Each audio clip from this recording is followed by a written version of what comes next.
Dans cet épisode de podcast, nous allons aborder une question qui est la suivante. L'identité professionnelle peut-elle se résumer à un seul métier? Pour ce faire, j'ai invité Aude, que je vais laisser se présenter avant que nous allions plus loin dans le vif du sujet. Bonjour à tous, merci Dylan pour l'invitation. Je suis très heureuse d'être ici. Et bien moi, du coup, c'est Aude, j'ai 31 ans, je suis docteur en biologie.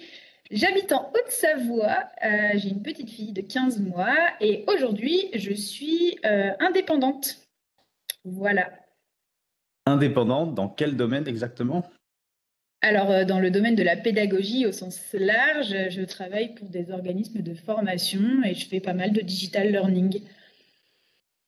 D'accord. Donc, si on pourrait résumer, aujourd'hui, tu effectues le métier de concepteur ou ingénieur pédagogique. C'est ça. D'accord. Eh bien, ce qui est très intéressant, c'est que tu nous as parlé en tout début d'un doctorat en biologie et aujourd'hui, l'exercice d'un métier qui a l'air d'être très éloigné de tes études. Et est-ce que tu pourrais, dans ce cas, nous développer, nous raconter un peu ton parcours universitaire dans un premier temps et l'état d'esprit, les raisons qui t'ont amené à faire ces choix? Oui, mon parcours universitaire, j'ai fait licence, master, doctorat en fac de sciences. Enfin, licence, master en fac de sciences, donc une licence qu'on appelle licence recherche, donc qui n'amène pas forcément à un métier, c'est pas comme les licences pro, en biologie cellulaire. Et puis ensuite, moi, j'étais passionnée par la biologie et notamment par la microbiologie, donc l'étude des micro-organismes, bactéries, champignons, etc. Et du coup, j'ai fait un master à Rennes en microbiologie et c'était de même un master qui s'appelait recherche et qui amenait en général vers le métier de chercheur. Donc, après mon master, j'ai fait un doctorat, toujours à Rennes, à l'INRAE, où j'ai travaillé sur le microbiote des plantes, donc des bactéries et les champignons associés aux plantes. Et à la suite de mon doctorat que j'ai obtenu en fin 2020, mon conjoint qui lui-même avait effectué un doctorat et qui était passionné par la science, voulait continuer en post-doctorat. Donc, il a cherché un peu partout et il a trouvé une opportunité de post-doc à Genève. De là, nous avons donc déménagé de Rennes à la frontière suisse, donc on est maintenant en Haute-Savoie. Et donc moi, comme je l'ai suivi, j'ai cherché un petit peu de travail, j'ai pas trouvé, je savais pas vraiment en fait ce que je cherchais. Ce que je voulais, c'est pas faire de recherche. Je savais que je voulais pas retomber forcément dans la recherche parce que j'étais satisfaite de ce que j'avais fait jusqu'à maintenant, mais je voulais voir autre chose. Et en fait, il faut savoir qu'en Haute-Savoie, à moins de travailler en Suisse, notamment quand on est vraiment à la frontière, c'est assez compliqué. Il n'y a pas beaucoup, il n'y a pas de grandes villes, il n'y a pas beaucoup d'opportunités. Et donc, il fallait quand même que je gagne un peu d'argent. Et comme moi, j'aimais bien la pédagogie, j'aimais bien transmettre, j'ai commencé à donner des cours particuliers dans une agence de soutien scolaire. Et en même temps, en parallèle de ça, parce que c'est pas un temps plein, j'ai créé mon statut d'auto-entrepreneur dans le but, à la base, de faire de la correction, relecture de contenu scientifique, puisque j'avais mon bagage scientifique et que j'avais beaucoup aimé, moi, dans la rédaction de ma thèse, j'avais beaucoup aimé justement rédiger correctement, faire très attention aux détails. J'ai toujours aimé ça d'ailleurs, et du coup, je me suis dit, allez, lance-toi là-dedans. C'était pas forcément une bonne idée parce que c'est un peu trop niche et les scientifiques n'ont pas forcément besoin de ça. Donc du coup, voilà. Je t'interromps quand tu dis que c'était un domaine un peu niche et que les scientifiques n'avaient pas forcément besoin de ça. Qu'est-ce qui t'a fait prendre conscience qu'ils n'avaient pas forcément ce besoin? Et je pose la question parce qu'il m'est arrivé d'accompagner et de travailler avec des enseignants en fac de sciences, notamment en génétique des populations, écologie évolutive, qui sensibilisaient leurs étudiants à la recherche et très souvent, et ces enseignantes, elles pestaient un peu contre eux parce que justement, ils avaient des lacunes dans la rédaction, dans la méthodologie de rédaction d'articles scientifiques. Et donc, toi, tu me dis que c'était pas forcément un besoin qu'avaient les scientifiques. Est-ce que tu pourrais me dire pourquoi? Alors, moi, je cherchais pas forcément à, à faire de l'appui à la rédaction scientifique en termes de de méthodologie d'articles. Donc, je pense que ça, c'était vraiment propre. Et de toute façon, même si elles pestaient contre leurs étudiants qui n'étaient pas capables de faire ça, j'imagine qu'à terme, c'était à elles de leur montrer et qu'elles ont, de toute façon, il n'existe pas forcément des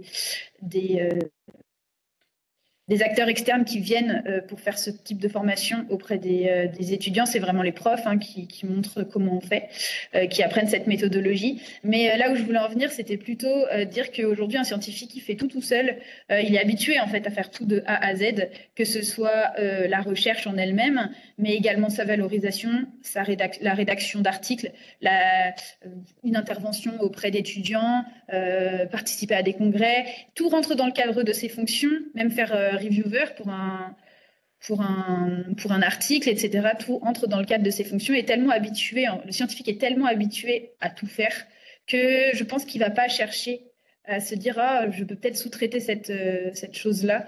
Et à côté de ça, il y a aussi le côté financier. En général, les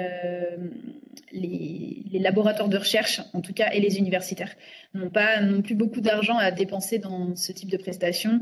Donc voilà. C'est plutôt l'inverse en ce moment, la tendance. La tendance semble être davantage à l'économie qu'à la sous-traitance. Complètement, oui. Et alors là, tu as dit que tu avais vu une opportunité, tu avais lancé ton auto-entreprise sur cette activité, mais cette activité qui touchait de près ou de loin à la pédagogie, moi, il y a une question qui me revient quand même, c'est pourquoi avoir fait quelque part un doctorat? Parce que là, dans ce que tu as expliqué au tout début, tu t'y racontes avoir enchaîné quelque part master et doctorat. Et ça veut dire que dans ton esprit, c'était déjà clair, tu savais que tu allais faire un doctorat quoi qu'il arrive? Non, pas du tout. Moi, je faisais partie de ces personnes qui se sont un peu laissées porter par les opportunités, entre guillemets, et surtout moi, j'avais absolument pas défini mon parcours, mon avenir pro. Je savais pas du tout ce que j'allais faire. Ce que je savais, c'est que je voulais faire de la science, clairement. C'était ça à la base. Et en fait, je me suis retrouvée en fin de master avec des personnes beaucoup plus passionnées que moi. Je l'étais, bien sûr, et j'aimais beaucoup ce que je faisais. Et surtout, il y avait ce confort de se dire, je vais continuer à faire quelque chose que je connais. Et en fait, ce qui s'est passé, c'est qu'en sortant de mon master, moi, mon conjoint avait déjà commencé son doctorat sur Rennes. Donc, l'idée, c'était de rester sur Rennes. Et en fait, il y a eu une offre de thèse qui portait sur un sujet que j'avais déjà traité en master 1 en stage. Et avec du coup un des deux directeurs de thèse que je connaissais déjà, qui était mon maître de stage en master 1. Donc du coup, moi je me suis dit, j'ai toutes mes chances en fait de postuler, d'obtenir ce doctorat ou pas. Hein, et en fait, du coup, j'ai passé le concours et puis je l'ai eu et je me suis dit, voilà, c'était le destin et c'est qu'il fallait que je fasse ça. Et puis voilà, je suis partie pour 3 ans de thèse. C'est drôle parce que d'un côté, là, tu viens de dire à la fin que c'était le destin, et en même temps, au début de ton raisonnement, tu m'as expliqué, enfin, en tout cas, de ce que j'ai compris, tu me corrigeras, c'est que tu as fait ce choix quelque part parce que tu connaissais. La thèse pour toi, c'était un prolongement du master parce que tu aimais la science et j'imagine que ton master était en lien avec le domaine de ta thèse. Mais que la première chose que tu m'as dite, c'est pas quelque chose d'inconnu. Et de par ce côté connu, il y a un côté relativement confortable.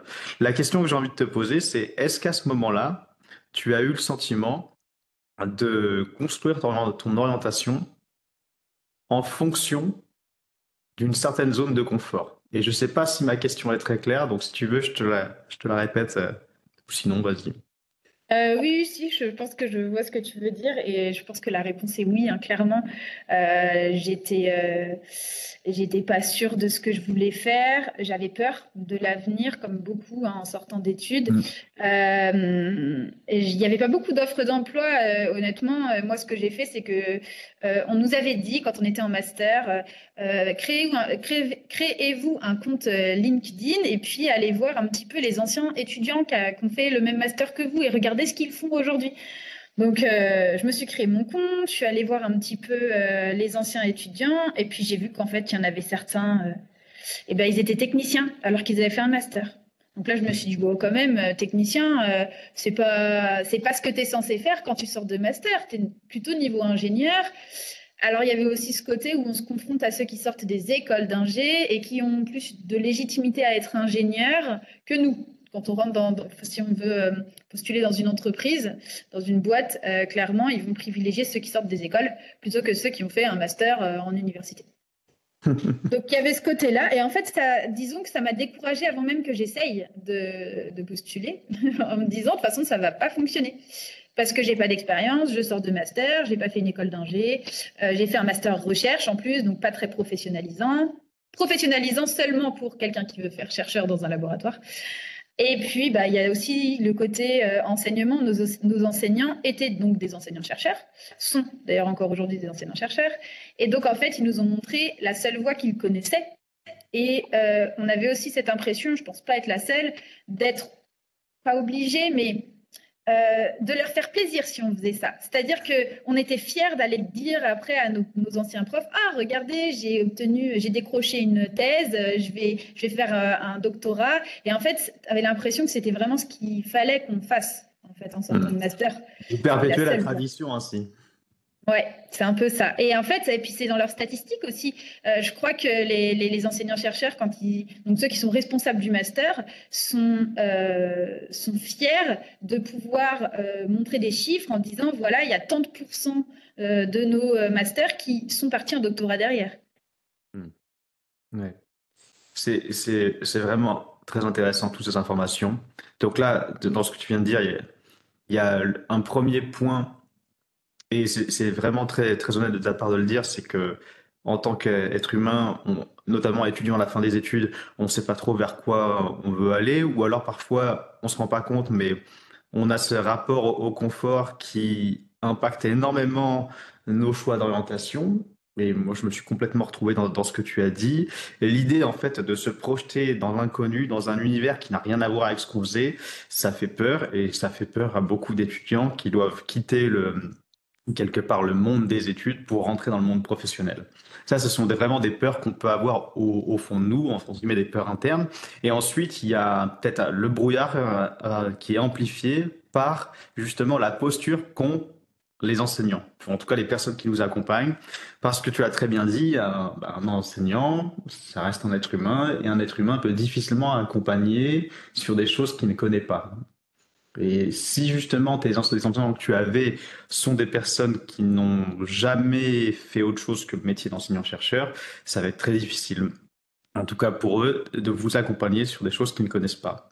Et ce qui m'a fait rire aussi, c'est le côté aller sur LinkedIn pour voir ce que font les autres. C'est une façon, je trouve, assez simple d'évacuer une question et de se confronter en fait à un problème qui est peut-être plus grand. En fait, c'est aujourd'hui quelle, comment dire, quelle place a ta formation sur le marché, entre guillemets, du travail? Et quand je dis le marché du travail, c'est est-ce que la formation que tu as faite, le master, permet une insertion professionnelle autre que métier de chercheur? Oui, mais en fait, je crois que j'ai pas un seul exemple à te donner de personnes qui ont fait le master avec moi et qui, en sortant du master, ont réussi à décrocher un poste directement à la hauteur des études qu'ils avaient faites. La plupart ont refait des études derrière, juste un an, par exemple, des masters, des choses comme ça.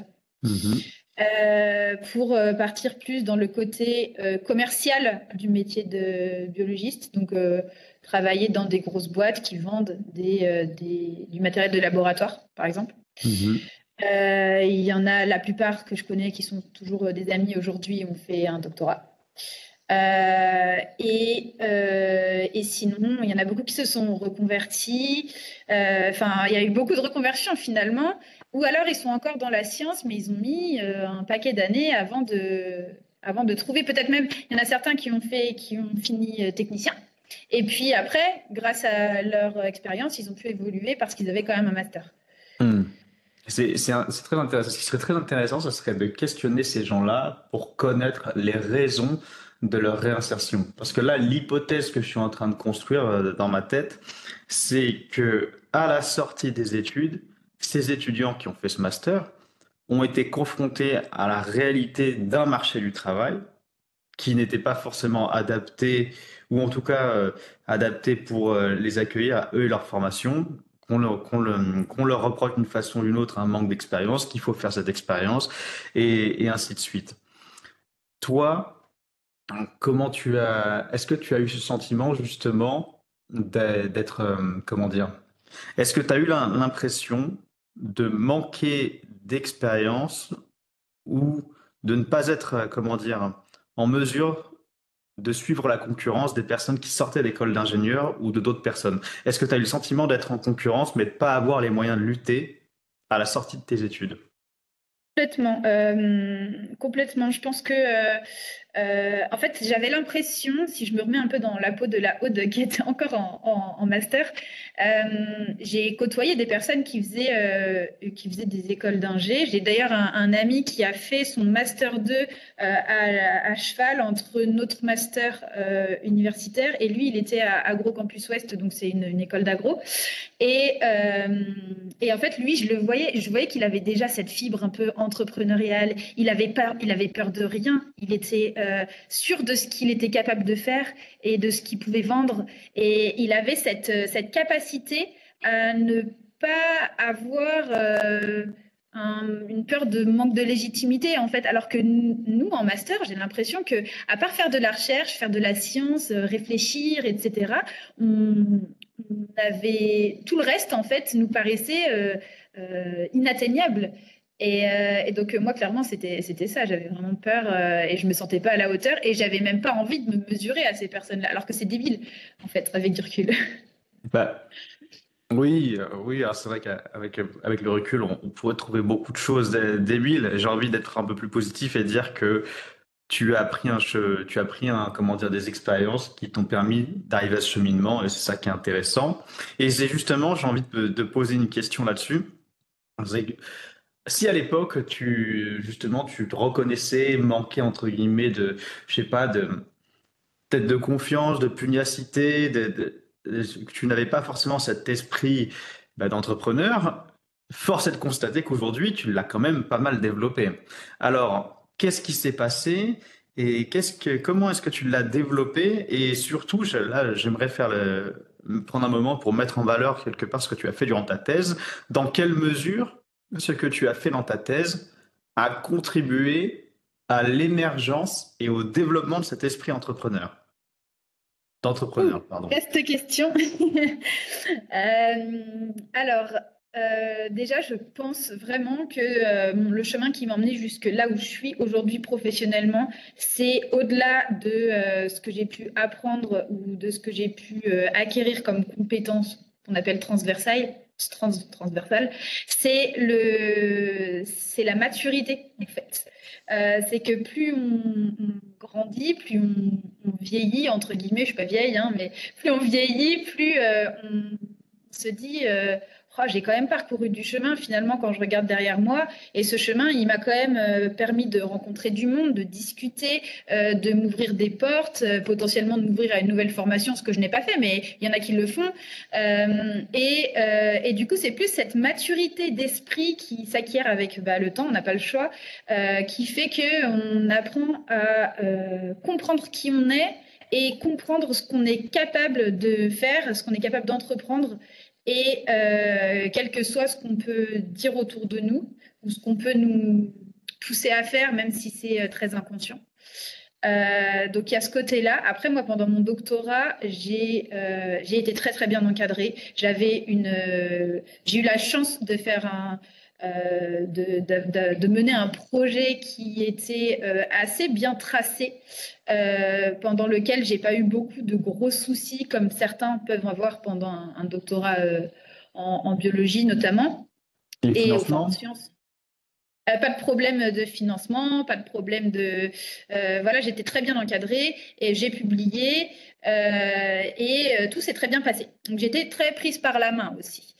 Et en fait, donc pendant le doctorat, nous, nos directeurs de recherche, ils sont là pour qu'on fasse de la science, ils sont pas là pour nous faire plein de formations transversales, etc. C'est pas trop leur but et on réfléchit pas trop à la poursuite de carrière, à moins que le but soit d'aller faire un post-doctorat, puisque eux, ils peuvent nous faire une recommandation dans ce cas-là. Alors que pour rentrer dans une entreprise, ils peuvent pas trop nous faire de recommandations, à part nous dire qu'on a bien travaillé pendant 3 ans. Il n'y a pas grand-chose qui peut peser, entre guillemets, dans la balance, alors qu'eux-mêmes sont chercheurs dans un laboratoire. Et en fait, moi, pendant mon doctorat, j'ai fait une formation qui s'appelait les doctoriales. C'était une formation en immersion pendant 3 jours, où on était dans un hôtel et il y avait tout se passait, les conférences, etc., se passaient dans l'hôtel. Et on a eu pas mal de personnes, de personnes qui travaillaient, qui avaient fait un doctorat et qui aujourd'hui travaillaient dans un domaine qui, pour nous, on avait l'impression que ça n'avait strictement rien à voir avec ce qu'ils avaient fait en doctorat.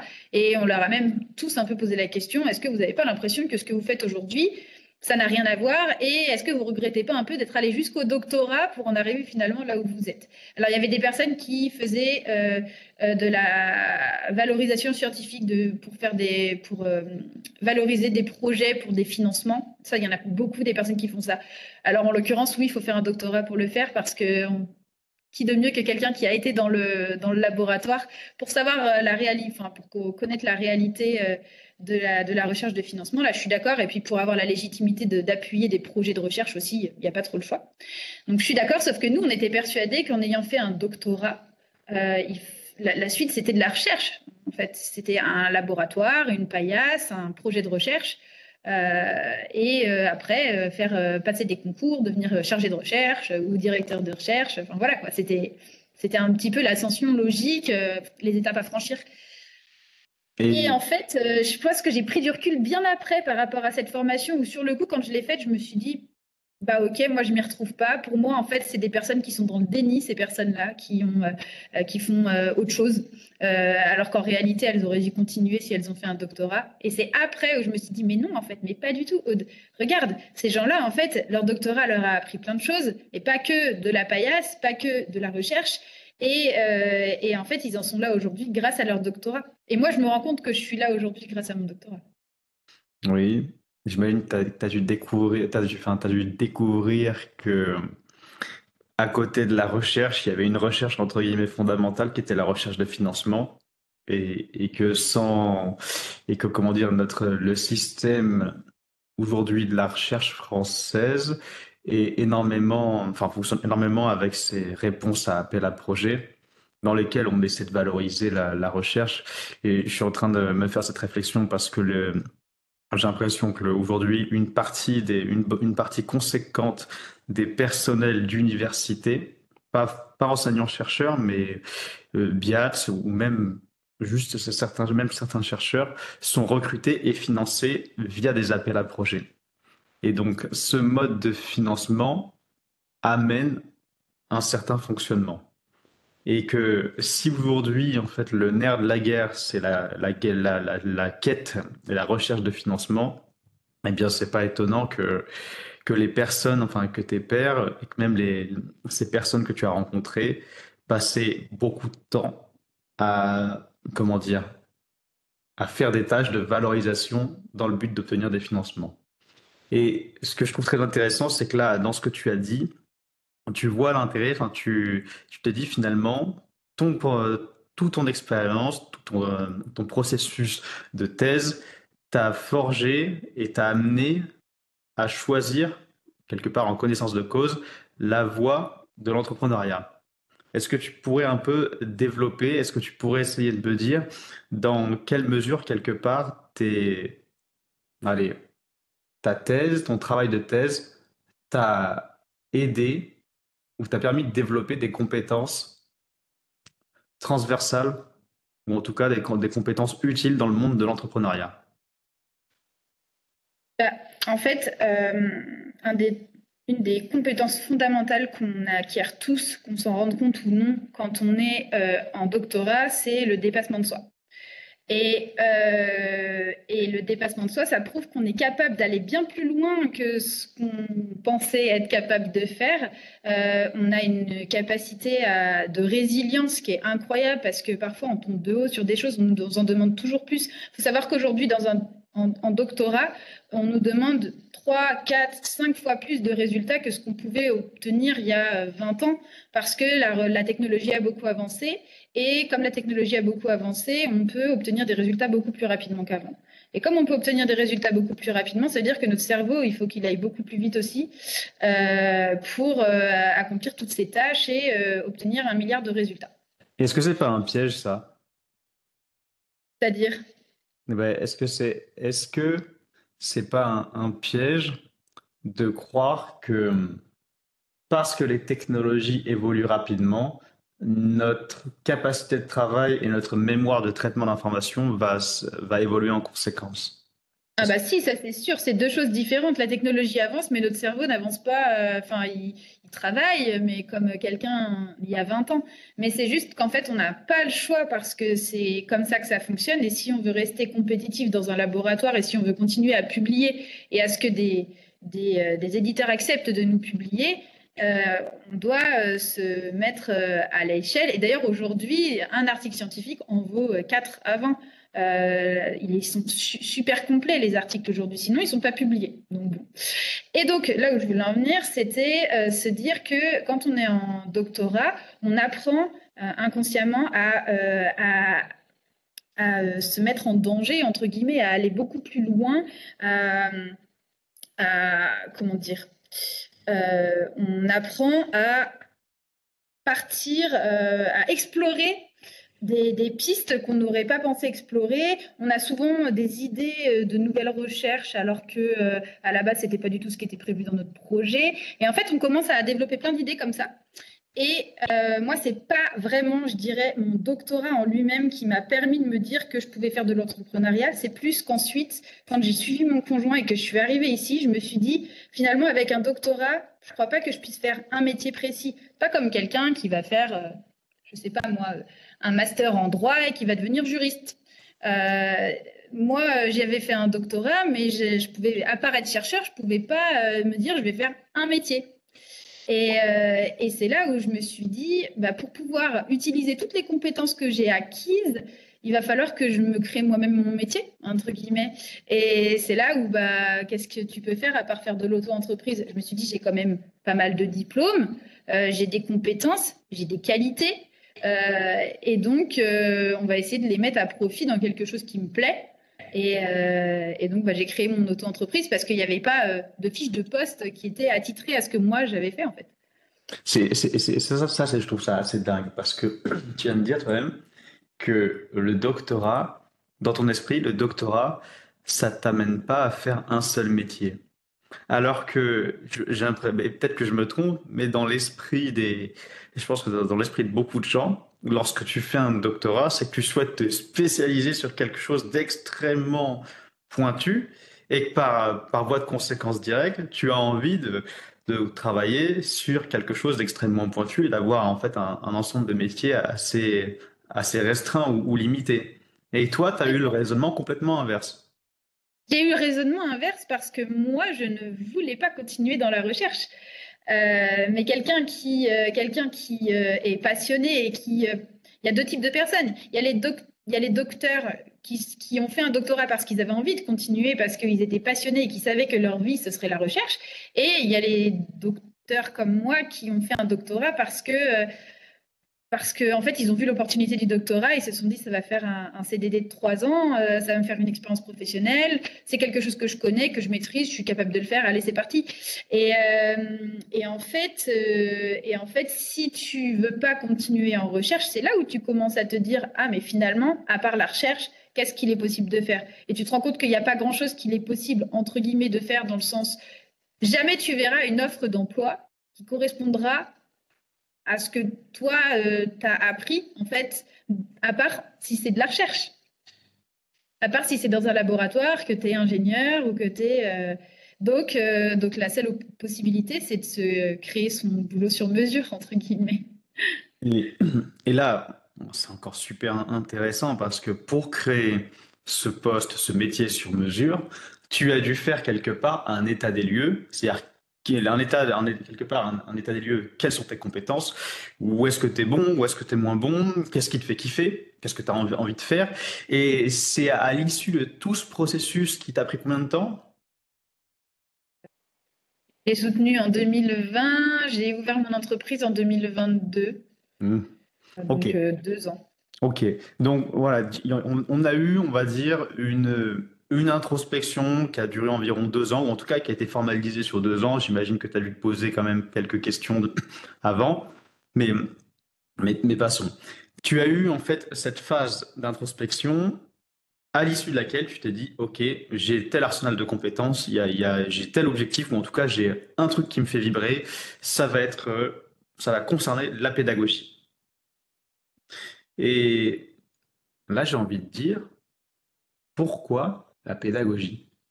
Qu'est-ce qui s'est passé pour que, dans ton esprit, ton potentiel de développement ou ton potentiel lié à ta zone de génie se trouverait dans le vaste univers de la pédagogie? Bonne question. Je suis pas tout à fait sûre d'avoir la réponse, mais ce qui est assez intéressant, c'est que j'en ai discuté la semaine dernière avec un ami qui est en post-doctorat à Lausanne et qui a fait son master avec moi justement. Et lui, il m'a dit, c'est drôle, j'ai l'impression que quand on n'a plus envie, même quand tu sors d'un post-doctorat, si tu n'as pas envie de continuer en recherche, il faut aussi que tu trouves du travail et tu vas te retrouver dans la même configuration que celle dans laquelle j'étais quand je suis sortie de thèse.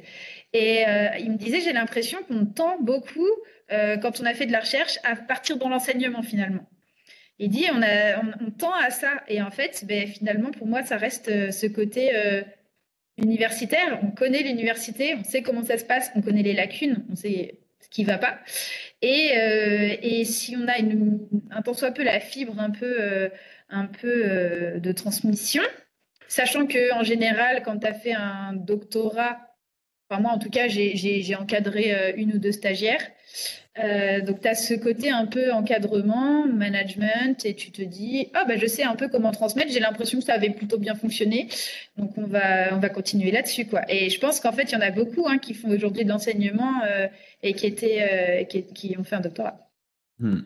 Mais ce qui est dingue, c'est que là, on revient encore sur un élément que tu avais présenté plus tôt, qui est la peur de l'inconnu et le besoin presque inconscient de se rattacher à quelque chose qu'on connaît et de voir à quel point, en fait, ce petit truc conditionne beaucoup nos choix d'orientation.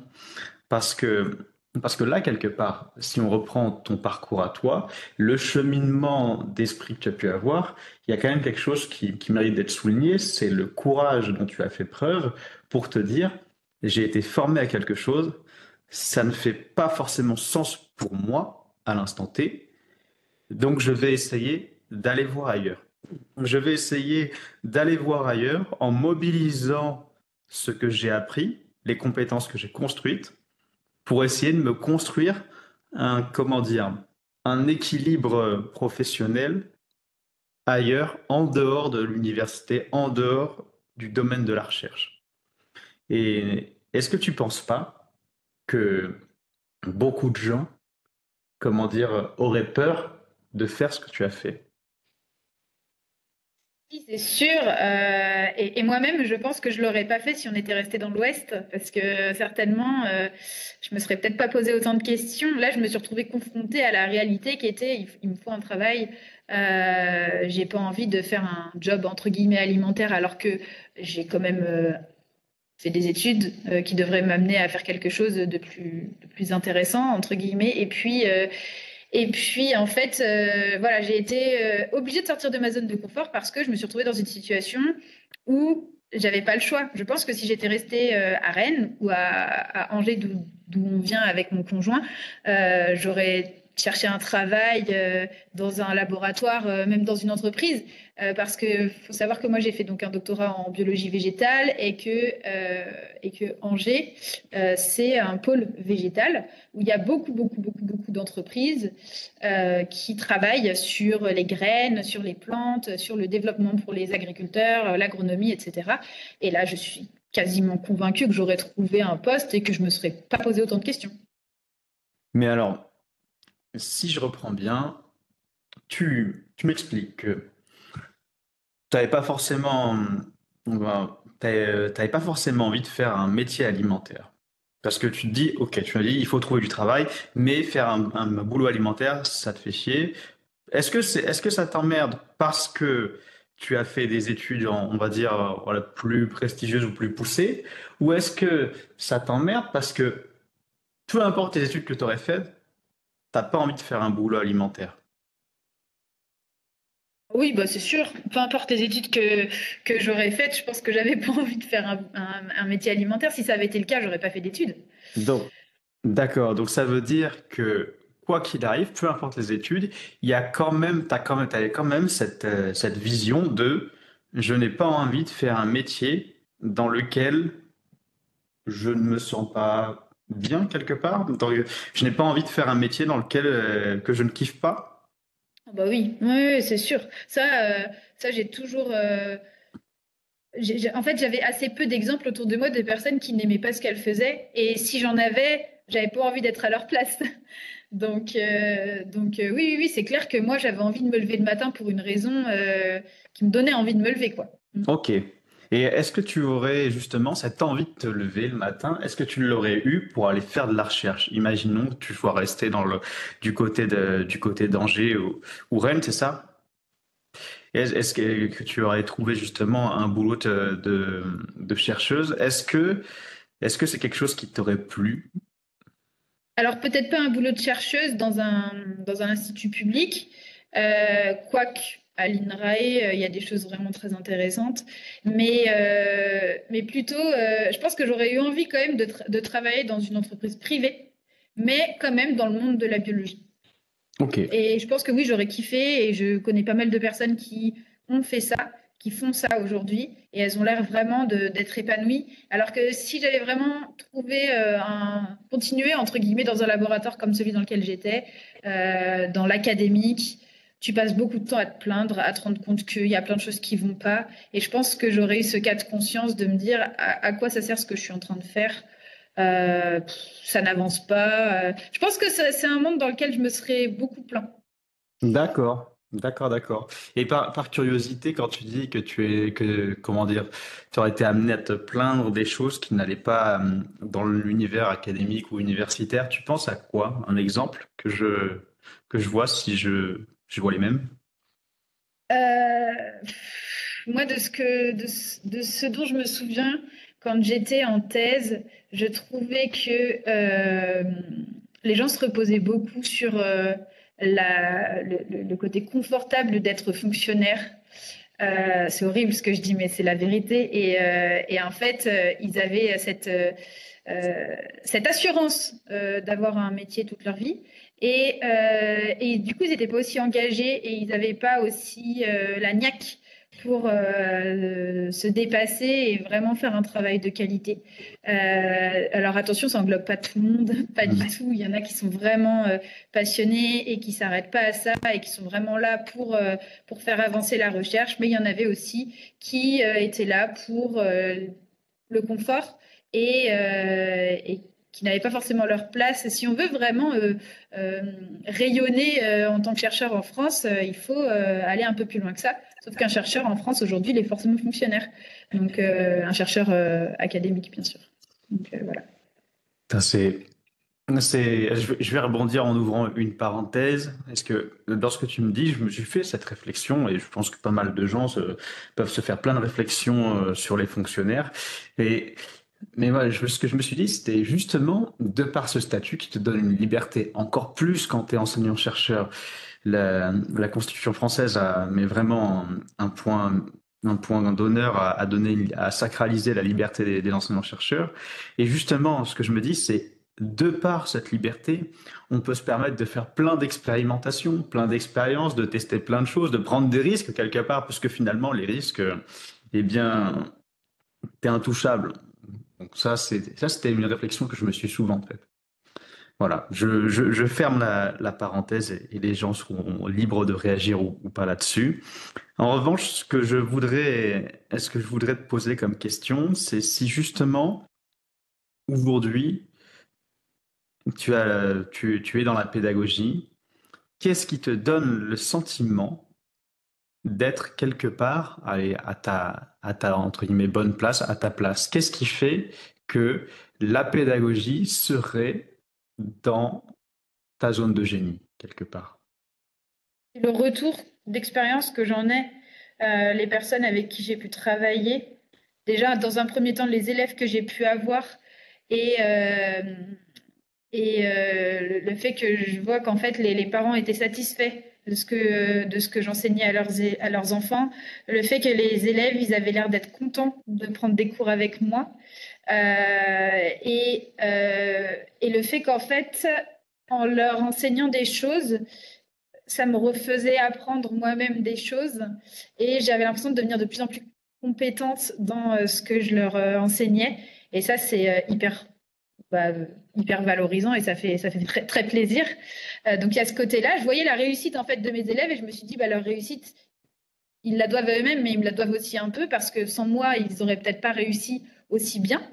Et puis après, c'est le fait qu'on m'ait fait confiance. Moi, en tant qu'auto-entrepreneur aujourd'hui, j'ai déjà travaillé pour pas mal, enfin, pour quelques organismes de formation et à chaque fois, ils sont contents du travail que j'ai effectué. Et moi, ce que je fais, ça me plaît. Et parfois, j'ai envie d'aller plus loin, mais bon, ils m'en laissent pas forcément la possibilité parce que les clients ont un besoin précis.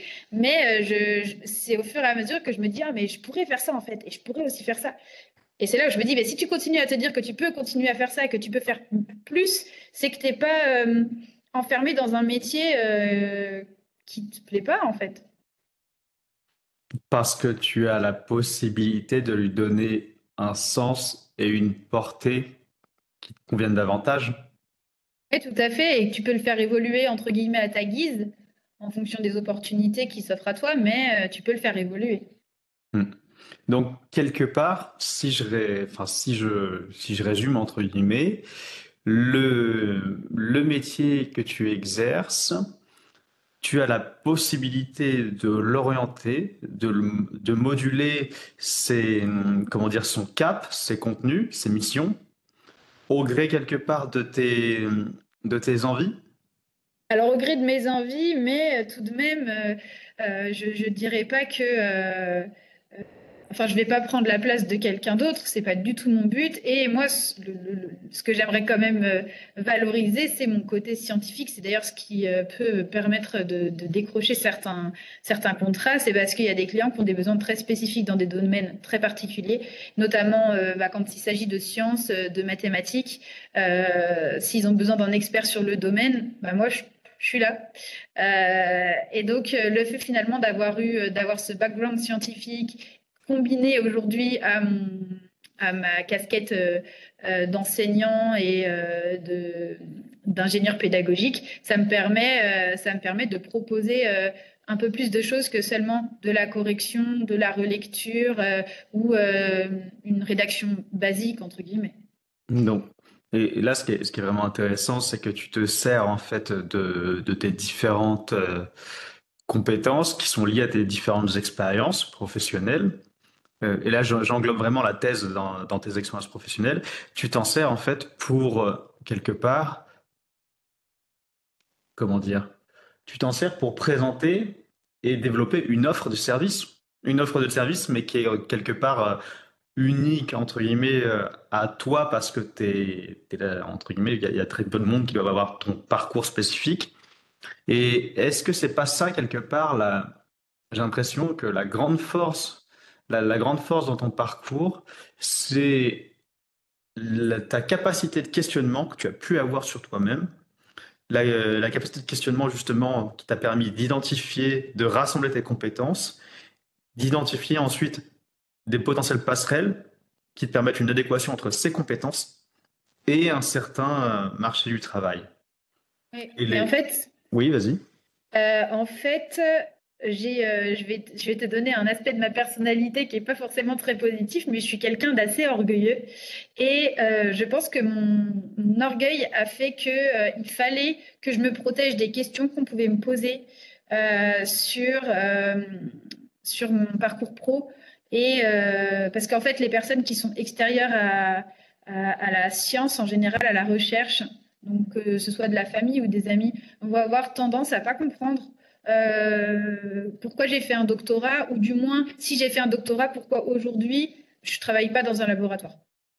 Et, et donc, en fait, je pense que j'étais obligée de me poser ces questions avant qu'on me les pose, où je le voyais dans les yeux des gens, en fait, on a l'impression ils comprennent pas. Donc je me dis bon, alors il faut que j'ai une réponse. Et donc pour avoir une réponse, il faut bien que je me pose la question. Et la question c'était ok, Aude, tu as fait un doctorat, aujourd'hui tu travailles en tant que freelance pour les organismes de formation. En quoi, quel est le rapport?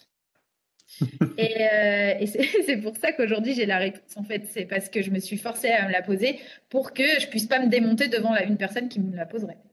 Hmm. Ah bon, mais c'est super comme réflexion. On pourrait. Comment l'orgueil permet de se protéger du regard des autres, mais entre guillemets du regard négatif. Parce que là, en fait, lorsque, lorsque tes proches te disent ça, eh bien, tes proches sont influencés consciemment ou inconsciemment par certaines tendances dans notre société. Et quand je dis certaines tendances, je pense à la spécialisation. On vit dans un monde où il est extrêmement bien vu, ou en tout cas usuel, d'être spécialiste de quelque chose. D'ailleurs, on est éduqué, tout notre système scolaire éducatif tend à cette spécialisation. Alors, tu restes entre guillemets généraliste jusqu'au collège, et encore, tu commences à avoir un premier tri à partir de la quatrième, troisième, pour savoir si ceux qui restent, qui sont prêts à aller loin dans le système académique, eh bien on les laisse en filière générale, les autres on les met en filière pro, et à partir de là, il y aura des spécialisations très très poussées sur des métiers dans les filières pro. Donc déjà, cette tendance à l'ultra spécialisation, elle s'opère, on en voit des grands signes avant-coureurs, quatrième, troisième. Et le problème, c'est que ce genre de système va impacter les fonctionnements conscients ou inconscients des êtres humains. Et donc, dans leur esprit, il a pu se passer une espèce d'erreur 404, mais aussi parce que imagine, s'il te voit faire quelque chose, naviguer entre guillemets de façon plus ou moins chaotique entre plusieurs sphères professionnelles, plusieurs métiers qui sont assez éloignés les uns des autres, tu pourrais presque leur dire que tu peux le faire et que donc c'est possible. Mais que si c'est possible, ça veut peut-être dire qu'ils l'ont pas fait ou qu'ils n'ont pas saisi cette opportunité. Et il y a donc quelque chose qui est assez difficile à observer, j'ai bien l'impression, quand on est un être humain en tout cas, c'est de voir quelqu'un faire quelque chose que l'on ne s'autorisait pas à imaginer possible. Et ça peut être difficile à vivre pour l'ego. Et c'est pour toutes ces raisons qu'on pourrait dire, et je trouve que tu l'as très bien dit, que l'orgueil serait une bonne façon de se protéger d'un mauvais regard.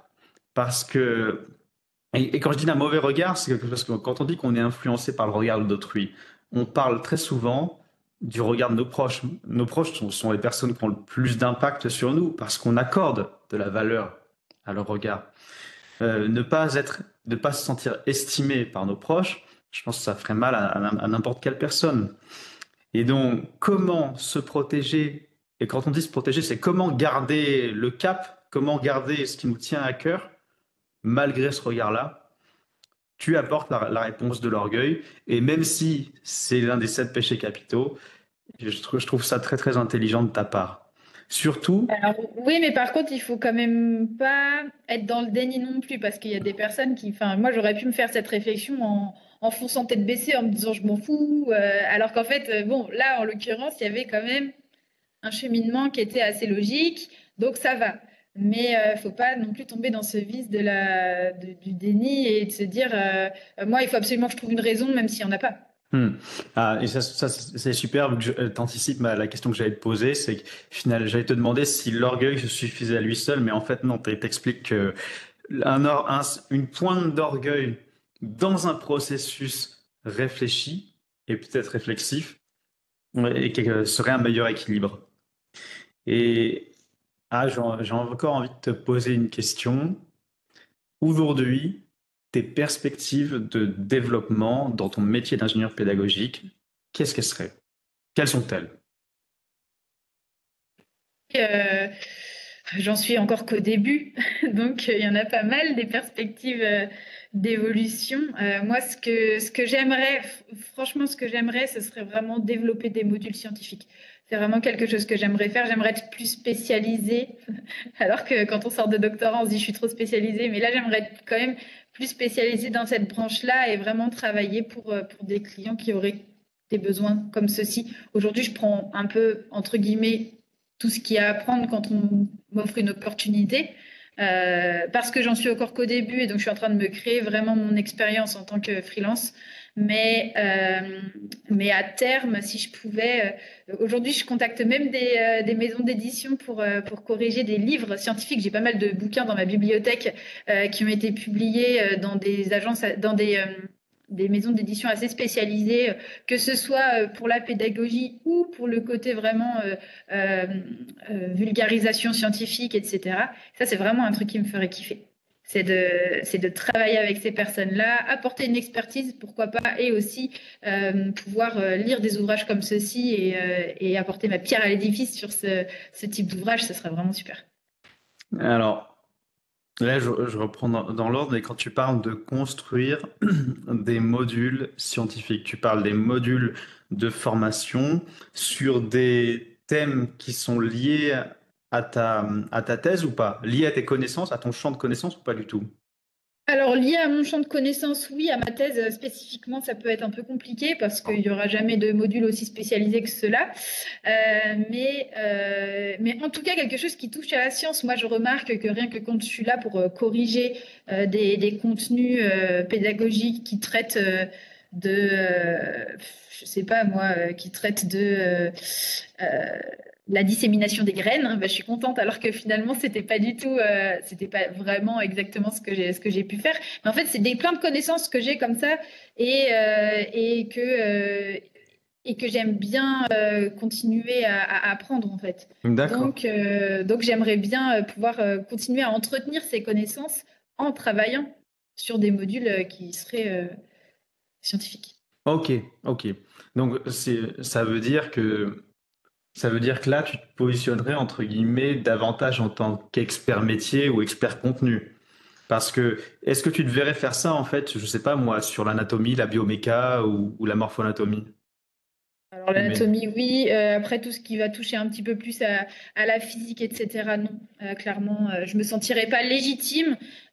Où il faudrait que je fasse des recherches. Il y a aussi quand même cette facilité qu'on a, une des compétences très très importantes qu'on acquiert quand on a fait un doctorat, c'est cette capacité à apprendre assez vite les choses et à comprendre les choses assez rapidement.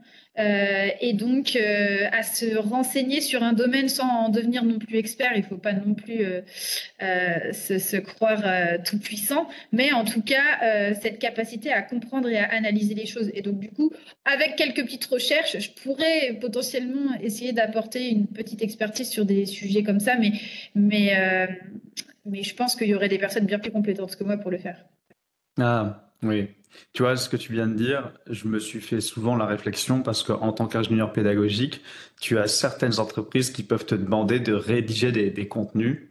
Et j'ai toujours une déontologie, mais aussi une conscience de ma légitimité à me dire que si des gens payent pour obtenir une formation rédigée par des spécialistes justement en physique quantique et que que c'est moi qui ai rédigé le contenu, j'aurais quelques problèmes déontologiques.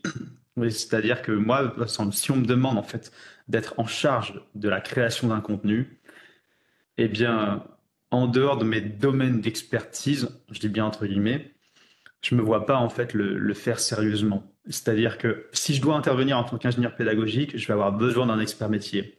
si je dois être ingénieur pédagogique et aussi l'expert métier, il faut que ça reste sur les choses sur lesquelles j'estime avoir, comment dire, fait le tour des questions et bien bûché dessus. C'est-à-dire, Bien sûr. c'est, Ouais, non, mais je suis d'accord avec toi. Mais vas-y, continue. non, non, et ça, je sais pas si la question que je voulais te poser, c'était justement, est-ce que toi, actuellement, quand tu parles de faire des modules scientifiques, tu parles de rédiger, enfin, de rédiger ou de co-rédiger des modules sur lesquels tu estimes avoir une expertise scientifique? Oui, alors après, tout dépend du niveau, parce que ça m'est arrivé. Donc, par exemple, moi, je ne suis pas mathématicienne, j'ai jamais, j'ai pas fait d'études en mathématiques. Les seules mathématiques que je connais, c'est ceux que j'ai appris. Bon, il y en avait un petit peu, je crois, en L1 et en L2, mais bon, après, ça s'arrête assez rapidement puisqu'on se spécialise en biologie. Mais aujourd'hui, je donne des cours de maths pour des niveaux qui vont jusqu'à la troisième seconde. Et je maîtrise très très bien les différents chapitres de mathématiques qui vont jusqu'à ce niveau-là. Et donc ça m'est arrivé de travailler pour des organismes de formation qui avaient besoin qu'on crée des modules, des cours de maths pour des niveaux. En fait, c'était des remises à niveau pour des BTS, mais il fallait que ce soit un niveau seconde. Donc bah, moi, je me suis dit nickel et j'ai très très bien réussi la mission et parce que je connaissais en fait le programme et que j'étais capable de créer des exercices et d'être sûre de ce que j'étais en train de d'écrire. Donc et pourtant je suis pas spécialiste à la base, mais à force en fait aussi de donner des cours, ça me réapprend la logique des mathématiques et donc j'ai réussi à le faire. Après donc ça dépend vraiment du niveau, mais quel que soit le domaine de la biologie, donc pas forcément de chimie ni de physique, mais plutôt la biologie, quel que soit le domaine, même si c'est de la géologie, je dirais que je suis capable d'apporter une expertise bien plus qu'un ingénieur pédagogique qui n'est pas du tout spécialiste de ça. Hmm. Oui, oui. Et ça, de par ton background scientifique, en fait. Voilà, c'est Oui, ça. oui. Oui, je me suis fait une réflexion assez similaire parce que il m'est arrivé d'avoir d'autres expériences et d'enseigner en fait la philosophie et d'adorer ça alors que j'ai jamais fait d'études. J'ai jamais fait d'études de philosophie à proprement parler. J'ai pas le titre, j'ai pas passé de concours ni quoi que ce soit. Mais pour autant, j'aimais ça. En fait, je me sentais bien dedans. Et quand tu réalises que ce que tu fais, ça se passe bien, que tes étudiants sont réceptifs ou autres, et bien tu commences à développer un début de légitimité. Mais pour Tout à autant, fait. En fait, j'ai l'impression que la confiance en soi, elle passe d'abord par la confiance qu'ont les autres en toi. Et donc, en fait, parfois, on va te faire sortir de ta zone de confort. On va te proposer, par exemple, d'aller intervenir dans une classe pour parler par exemple, de philosophie, comme tu dis, tu vois. Et là, toi, tu vas te dire, non, mais pas du tout. Mais moi, je suis pas philosophe. J'ai pas fait ça comme étude. J'y connais rien. Ok, j'ai des réflexions, mais bon, ça va pas beaucoup plus loin que ça. Est-ce que vous êtes sûr que je suis vraiment la personne qu'il vous faut? Et on va te dire, non, mais moi, j'ai discuté avec toi et je trouve que vraiment ce que tu dis, c'est très intéressant et ça peut vraiment faire réfléchir les étudiants. Viens, on en parle. Et en fait, c'est là où tu vas te dire, ah bah, j'y vais avec un peu d'appréhension. Je suis peut-être un imposteur, mais peut-être pas, on verra. Et puis tu y vas et tu te rends compte que ça fonctionne. Et c'est là, en fait, où tu commences à avoir confiance en toi en disant, la personne, elle m'a fait confiance alors que moi-même, je pensais pas être capable de ça. Et en fait, je le suis puisque ça satisfait le public devant moi, quoi. ouais. Ah, c'est super intéressant ta remarque. Parce que là, tu montres l'impact du regard des autres, du regard positif d'autrui, dans la construction de notre identité professionnelle et dans ce que tu décris depuis le début de ce podcast, qui est de naviguer au gré des univers professionnels et de naviguer au gré des métiers qui nous tiennent à cœur. Et tu expliques en fait que des feedbacks positifs peuvent nous donner suffisamment de confiance pour partir et s'accaparer des métiers et de nouveaux univers professionnels. Tout à fait. Et ça, je t'en rejoins pas mal là-dessus. Je pense que si j'avais pas eu des retours positifs l'enseignement de la démarche réflexive, je pense pas qu'on ferait ce podcast aujourd'hui. Je pense pas que j'aurais développé tout ce qui a été développé cette dernière année. Donc oui, je te rejoins beaucoup, mais ça veut pas dire pour autant que j'ai toujours pas ce sentiment d'imposture. On va dire que dans mon état d'esprit, et j'essaie de me dire que mes actions quotidiennes servent à combattre ce sentiment. Et que justement, je vais garder une petite légitimité tant que je travaille cette question. C'est un peu, si je veux faire une analogie, je suis sportif, je me dis sportif tant que je continue de m'entraîner chaque jour. Mais le jour où je le ferai plus, eh bien, j'accepterai de ne plus me voir comme sportif, ce qui n'est pas forcément, entre guillemets, si je prends l'exemple de la démarche réflexive, une mauvaise chose. Il y a Bien tu sûr. t'as des stades de vie dans lesquels tu as des choses à accomplir, des accomplissements très spécifiques, tu passeras à d'autres challenges après. L'important, c'est de faire, j'imagine, des choses qui nous tiennent à cœur au moment où on a envie de les faire. Complètement. Et je rebondis là-dessus. J'ai l'impression que plus tu es spécialisé, plus tu fais d'études, et notamment moi, c'est ce que je vois autour de moi, et notamment en recherche où on travaille, on se spécialise sur des domaines qui sont très, très spécifiques. Et on a l'impression que si demain, on nous offrait une opportunité pour aller travailler sur un domaine de recherche similaire, mais pas aussi spécifique que celui qu'on avait, ou du moins sur une ligne à côté, eh ben on aurait l'impression qu'on ne serait pas légitime de le faire. Parce que nous, on a travaillé des années pour en arriver à ce niveau d'expertise sur le domaine sur lequel on est, et on se dit qu'il faudrait tout reconstruire et tout recommencer si on devait travailler sur un autre. Alors que finalement, il y a des personnes qui font des études et qui finalement vont faire un métier où elles vont tout réapprendre.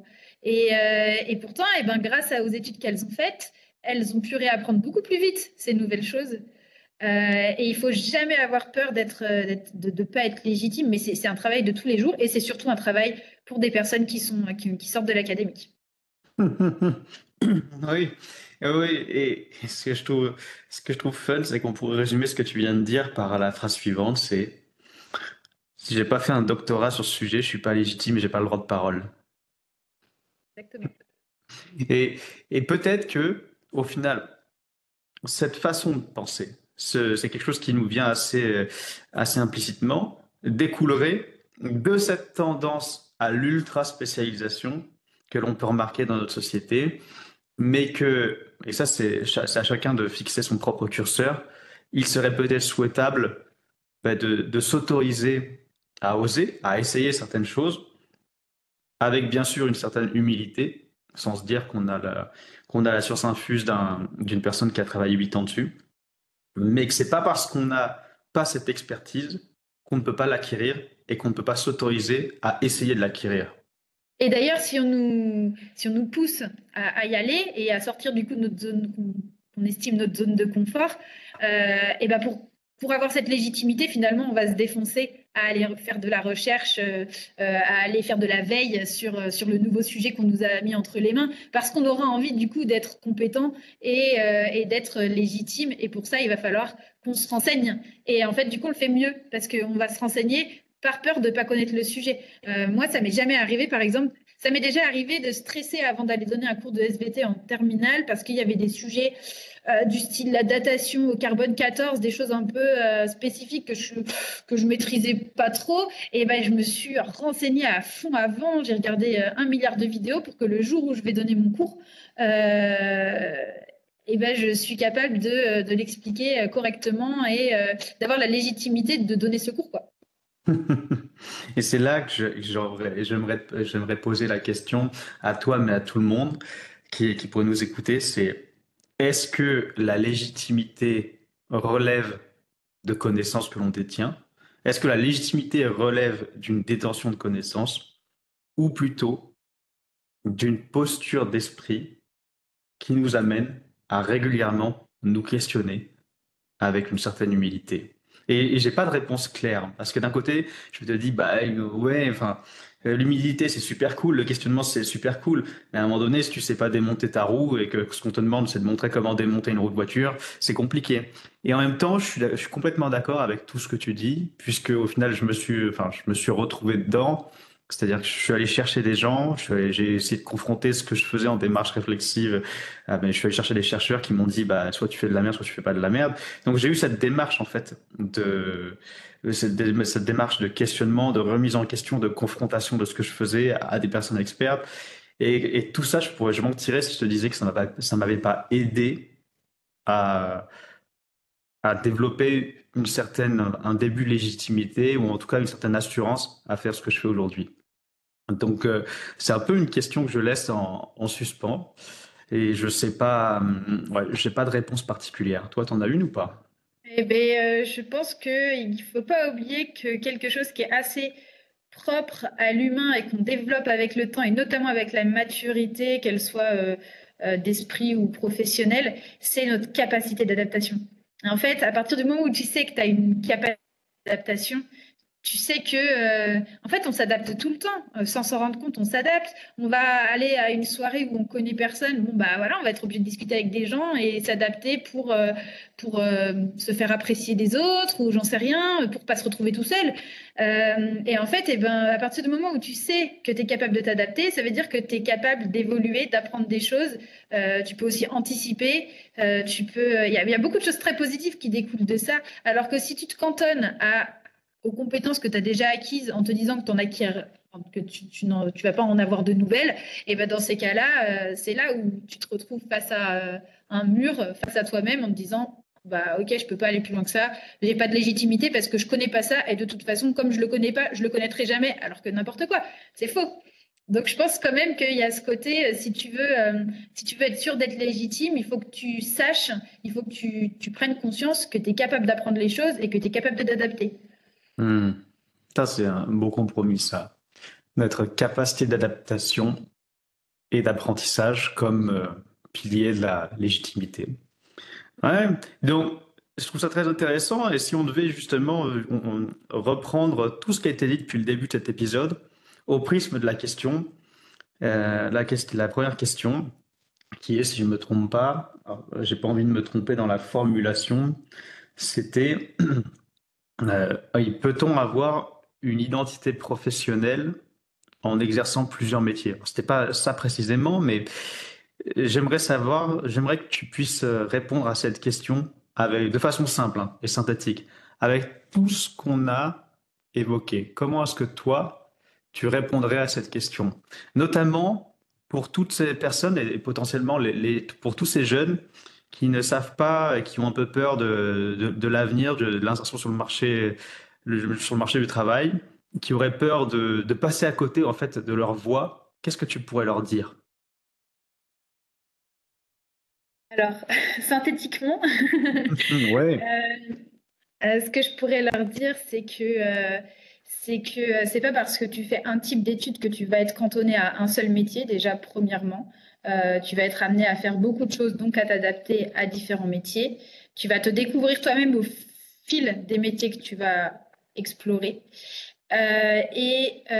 Pour moi, ton identité professionnelle, elle dépend en effet de toute la diversité des métiers que tu vas faire. Donc, en fait, ton identité professionnelle, tu peux pas te dire j'ai une identité professionnelle en sortant des études ou au sortir de ta première expérience professionnelle. Parce que ton identité professionnelle, elle se crée, elle se forge au fur et à mesure de tes expériences professionnelles. Moi, j'estime qu'aujourd'hui, mon identité professionnelle, elle n'est pas complètement définie.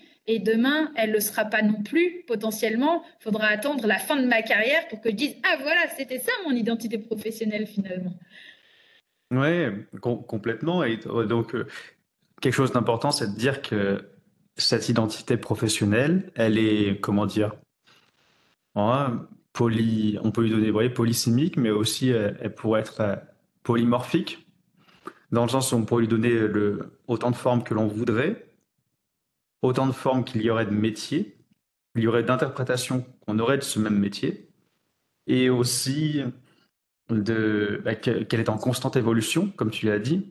Elle évolue à chaque instant et que quelque part, est-ce que ce serait pas intéressant de dire aux jeunes que c'est important d'oser essayer des choses et oser donner la forme donner la forme et le fond que l'on aimerait avoir dans notre métier, oser vouloir créer le métier qui nous intéresserait, Complètement. dans lequel on se sentirait bien. Ouais, et en même temps, cette démarche et cette réflexion que tu peux avoir, c'est très difficile quand tu es étudiante de la mener seule. Et donc, surtout, discuter avec les autres parce que c'est certainement les autres ils se posent la même question que toi et en fait tu peux peut-être créer quelque chose en discutant et en mettant en commun des réflexions et si tu restes dans ton coin, c'est comme quand tu es auto-entrepreneur, si tu restes dans ton coin et que tu restes chez toi à faire ton truc tout seul, bon bah soit tu as trouvé le bon filon parce que tu es développeur et du coup, voilà, tu as plein de clients et tu peux travailler tout seul comme un geek chez toi. Soit eh ben, tu te rapproches de certaines personnes. Moi, je me suis rapprochée d'autres freelances et ça m'a permis aujourd'hui d'en arriver là où j'en suis. Et je pense que toute seule, j'aurais pas été aussi confiante aujourd'hui sur mon approche d'indépendante, quoi. Mmh. Donc, c'est Oui. super important. Sachant que que le premier cas que tu décris, je pense pas que ça reflète la majorité des gens, que les entrepreneurs se retrouvent directement au bon endroit, au bon moment, et que... Pas du tout. La plupart, d'ailleurs, créent leur statut en parallèle d'une activité salariée et ça leur permet de développer leur petit business à côté et de voir si ça prend ou pas. Moi, j'ai fait quand même un pari, c'était que j'avais déjà pas une situation optimale. Je donnais quelques cours, mais c'était, je sais pas, entre 15 et 20 heures semaine et ça mettait pas beaucoup de beurre dans les épinards. Et en même temps, bah, il fallait bien que je fasse autre chose. Donc, pour combiner les deux, je pouvais pas prendre un temps plein dans une autre dans une boîte. Donc, du coup, je me suis dit auto-entrepreneur, de toute façon, freelance, il n'y a pas le choix. Et à peine 2 mois après avoir créé mon statut, j'ai rencontré quelqu'un qui m'a approché et qui m'a dit Aude, je suis en train de monter une équipe de freelance, viens nous rejoindre. Et j'étais super contente. Et la personne, je la connaissais pas, hein, c'était pas un ami ou quoi. Alors, ça aussi, ça fonctionne. Il y a beaucoup de bouche à oreille, il y a aussi des personnes autour de toi qui vont être entrepreneuses dans l'âme et qui vont te porter, entre guillemets, et te montrer que tu peux peut-être travailler avec elles. Et puis sinon faut aller sur les réseaux et il faut rencontrer les gens et il faut se faire connaître et il faut en parler autour de toi. Le réseau, c'est super important. Oui, développer des relations, ça serait arriver à développer les relations et donc avoir l'état d'esprit, l'ouverture pour développer ces relations professionnelles. Ouais, je suis assez d'accord.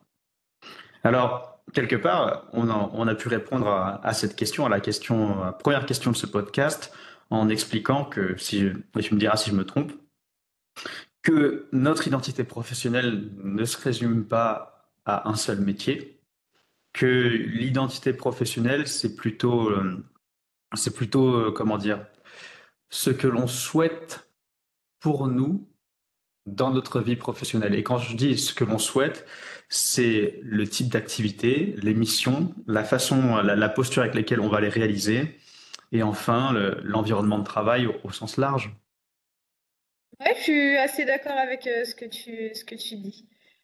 Très Et du coup, bien. pas avoir l'impression qu'on va obtenir toutes les réponses juste du jour au lendemain en s'étant posé la question une seule fois en tout début de carrière. Hmm. Ah oui, et donc rappeler que quelque part, un élément qui est déterminant dans la construction d'une identité professionnelle qui nous convienne à chacun, c'est cette pratique du questionnement. Tout à Ok, fait. très bien. Eh bien, nous arrivons à la fin de ce podcast et ce que je fais à chaque fois quand on a le temps, et là on a le temps, c'est de laisser le mot de la fin aux invités. Donc vas-y, à toi l'honneur. Merci beaucoup. Alors déjà, j'ai été très contente d'échanger avec toi. C'était super intéressant et même pour moi très enrichissant. J'espère que ça va plaire aussi aux personnes qui vont découvrir ce podcast. Ce que j'aimerais dire aux personnes qui nous écoutent et notamment, mais du coup aux étudiants, c'est un peu ce que j'ai déjà dit là en fin de vidéo, c'est qu'il faut absolument pas avoir peur de l'avenir en croyant que notre parcours il est dessiné et que notre chemin est tracé. Euh, Faire des études, ça te permet d'acquérir autre chose que seulement de la connaissance théorique. beaucoup d'autres choses, même beaucoup plus de choses que seulement de la connaissance théorique. Et ça te permet de te forger une certaine identité qui n'est pas tout de suite forcément une identité professionnelle définie, mais en tout cas, ça participe à ce que tu es. Si tu choisis de faire un certain type d'études, c'est parce que tu aimes ce que tu fais. Et en fait, tu vas découvrir au fur et à mesure que ça va bien plus loin que seulement les enseignements qu'on te donne dans un amphithéâtre, en fait. Et tout ça, ça vient avec le temps, ça vient avec la maturité. Il faut pas avoir peur. Et surtout, il faut discuter avec les autres autour de soi. Et pas seulement avec ses profs. En bref, pose-toi des questions et cherche des réponses. Voilà. Merci, Aude.